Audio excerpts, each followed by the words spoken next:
এখন কারো সাথে আর তেমন কথা বলতে ইচ্ছে করে না। ইচ্ছে হয় না কাউকে ফোন করে কয়েক মিনিট কথা বলি। এমনকি কেউ কল করলেও কল ব্যাক করতে মনে থাকে না।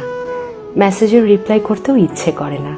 যাদের সঙ্গে কথা না বললেই নয়, তাদের সঙ্গেও দু একটু কথা বললেও সব বিষয় নিয়ে কথা বলতে ইচ্ছে হয় না। মন খারাপ, সমস্যা কোনোটাই কাউকে বলতে ভালো লাগে না। এসবের জন্যে আমি দুঃখিত। শুধু ভালো লাগে সারাদিন নিজের মতন থাকতে। ব্যস্ত থাকি বা না থাকি, তবু নিজের সঙ্গটাই মাত্রাতিরিক্ত প্রিয় হয়ে উঠেছে। যেই সঙ্গীহীনতায় একটা সময় আমার মন খারাপ হতো, মনে হতো আমিই যেন দুনিয়ার সবচেয়ে একলা অসহায় মানুষ। সেই খারাপ লাগা, সে একাকিত্ব আজ যেন সব থেকে বেশি প্রিয় হয়ে উঠেছে।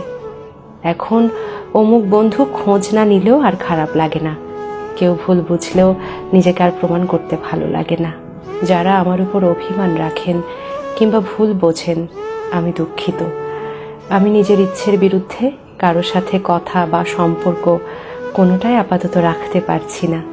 আর যারা উইথাউট কনভারসেশন আমাকে বোঝেন, আমাকে চেনেন, আমার মানসিক অবস্থা দু একটু কথা শুনে বুঝে ফেলেন, নিজেদের বাউন্ডারি এবং প্রাইভেসি দুটোই বোঝেন, আপনাদের প্রতি আমার কৃতজ্ঞতা।